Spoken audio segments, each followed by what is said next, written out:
I was a kid, I used to think that pork chops and karate chops were the same thing. I thought they were both pork chops. And because my grandmother thought it was cute, and because they were my favorite, she let me keep doing it. Not really a big deal. One day, before I realized fat kids are not designed to climb trees, I fell out of a tree and bruised the right side of my body. I didn't want to tell my grandmother about it because I was scared I'd get in trouble for playing somewhere I shouldn't have been. A few days later, the gym teacher noticed the bruise and I got sent to the principal's office. From there, I was sent to another small room with a really nice lady who asked me all kinds of questions about my life at home. I saw no reason to lie. As far as I was concerned, life was pretty good.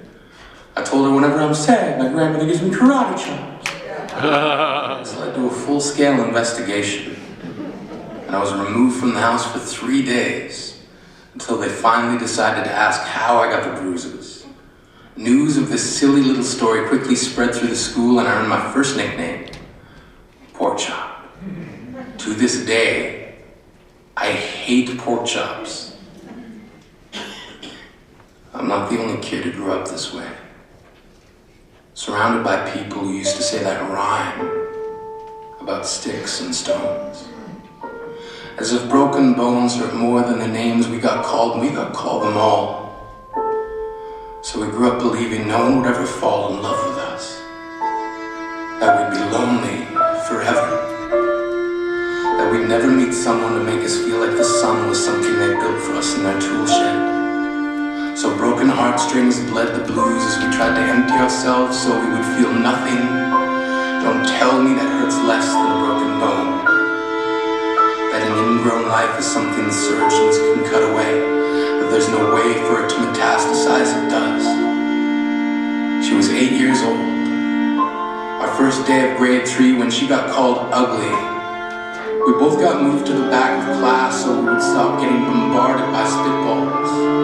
But the school halls were a battleground. We found ourselves outnumbered day after wretched day. We used to stay inside for recess because outside was worse. Outside, we'd have to rehearse running away or learn to stay still like statues, giving no clues that we were there in grade 5. They taped a sign to the front of her desk that read, "Beware of dog." To this day, despite a loving husband, she doesn't think she's beautiful because of a birthmark that takes up a little less than half her face. Kids used to say she looks like a wrong answer that someone tried to erase but couldn't quite get the job done. And they'll never understand that she's raising 2 kids whose definition of beauty begins with the word mom. Because they see her heart before they see her skin. Because she's only ever always been amazing. He was a broken branch grafted onto a different family tree. Adopted. Not because his parents opted for a different destiny. He was 3 when it became a mixed drink of 1 part left alone and 2 parts tragedy. Started therapy in 8th grade, had a personality made up of tests and pills, lived like the uphills were mountains and the downhills were cliffs, 4/5 suicidal, a tidal wave of antidepressants, and an adolescence being called Pop. 1 part because of the pills, 99 parts because of the cruelty. He tried to kill himself in grade 10 when a kid who could still go home to mom and dad had the audacity to tell him, "Get over it." As if depression is something that can be remedied by any of the contents found in a first aid kit. To this day, he's a stick of TNT lit from both ends. Could describe to in detail the way the sky bends in the moment before it's about to fall. And despite an army of friends who all call him an inspiration, he remains a conversation piece between people who can't understand. Sometimes being drug-free has less to do with addiction and more to do with sanity.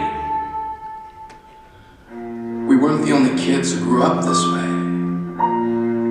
To this day, kids are still being called names. The classics were "Hey Stupid," "Hey Spaz."